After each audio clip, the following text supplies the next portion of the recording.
Hello everyone. In this video we're discussing a new idea for oral delivery of insulin. It's presented by Shayma Ahmed, Asma Magdi, Gihad Muhammad, Iman Ibrahim, Radwa Muhammad and submitted to Dr. Gina Al-Fiqi. Firstly, here's an introduction about diabetes mellitus.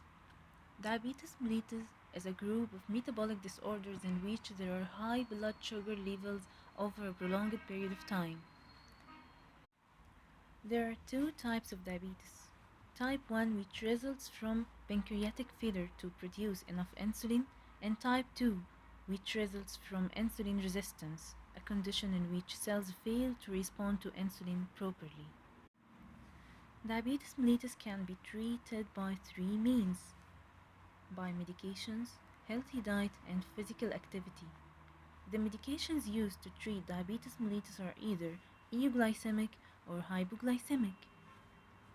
Some of them are given orally, such as metformin, others are injected, such as glucagon-like peptide 1 agonists. Type 1 diabetes mellitus can only be treated with insulin, typically with a combination of regular and isophane insulin or synthetic insulin analogs. Insulin is a vital hormone that helps to control blood sugar levels by allowing cells to take in glucose from the blood. It is usually administered through subcutaneous injection. However, the problems encountered with this route of administration are pain, allergic reactions, hyperinsulinemia, insulin lipodystrophy around the injection site, and possibility of infections. Insulin can be administered through various ways, such as rectal, pulmonary, subcutaneous injection, transdermal, intranasal, and oral.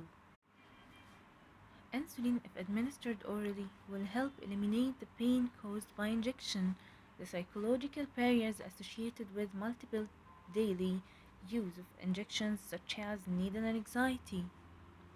But the subcutaneous insulin treatment doesn't replicate the normal dynamics of endogenous insulin release, resulting in a failure to achieve a lasting glycemic control in patients. The oral route is considered to be the most convenient and desired route of insulin delivery, especially when repeated or routine administration is necessary. It's better because it is delivered directly to the liver, which is the primary site of its action, via the portal circulation, which is a very similar mechanism to endogenous insulin. Insulin has some problems when administered orally due to rapid enzymatic degradation in the stomach, inactivation and digestion by proteolytic enzymes in the intestinal lumen, and poor permeability across the intestinal epithelium because of its high molecular weight and lack of lipophilicity and dosage form stability. To overcome these problems, we will develop a mucoadhesive intestinal device loaded with insulin and permeation enhancer dimethyl palmitoyl ammonopropane sulfonate. This device will be delivered through a capsule coated with a pH responsive enteric coating. The device will adhere to the intestinal mucosa, release the loaded drug unidirectionally, and prevent the enzymatic degradation in the gut. There are many factors affecting the mucoadhesion, such as the molecular weight of the polymer, mucin turnover rates, swelling factors, stereochemistry of the polymer, flexibility of polymer chains, pH at polymer substrate interact, concentration of the polymer used. The drug can be combined with radioiodinated ligand as a targeted ligand for peroxisomal proliferator activated receptor. This can achieve cell targeting, which provides further increase in the efficacy of the device. The materials used are polymers such as odragite EPO and odragite L100, other polymers in drugs such as pectin, carbapol, sodium carboxymethyl cellulose, porcine intestine, sodium citrate buffer, and phosphate buffered saline tablets, bovine serum albumin, lysosome, fluorescein, isothiocyanate, and human insulin. Other materials such as permeation enhancer, AIM strip plus blood glucose meter and the strips evacuable pellet press mounted on a bench, size 9 capsules and oral capsule dosing kit, disposable biopsy punches for cutting the devices, and radioactive iodinated ligand. The device is prepared by mixing the three polymers adragite, EBO, pectin, and SCMC.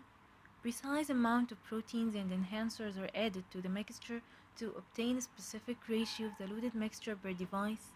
Then the ligand is added and all the components are mixed well to ensure the uniformity of distribution.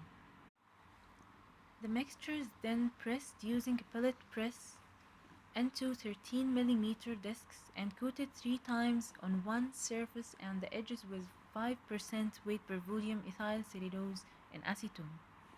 The 13 mm patches are then cut into either 5 mm discs for all in vitro characterization studies or into 2 mm discs for in vivo studies using corresponding biopsy punches. For in vivo experiments, the devices were placed in size 9 capsules that were intercoated with 12.5% weight per volume adragite L100 in isopropanol. Our expected results are higher patient compliance, lower dose of the drug will be required, providing cell targeting to the drug to the required site, rapid hepatic insulinization, avoidance of peripheral hyperinsulinemia, and the efficacy of the device could be further enhanced. As a conclusion, we can say that the oral administration of insulin using intestinal mucoadhesive devices combined with radioiodinated ligand not only avoids the need for routine insulin injections for the management of diabetes but also add further enhancing strategies and cell targeting. Taken together, the study suggests that intestinal mucoadhesive devices provide an effective alternative to insulin injections that can significantly improve the quality of life of patients suffering from this chronic disease. Thank you.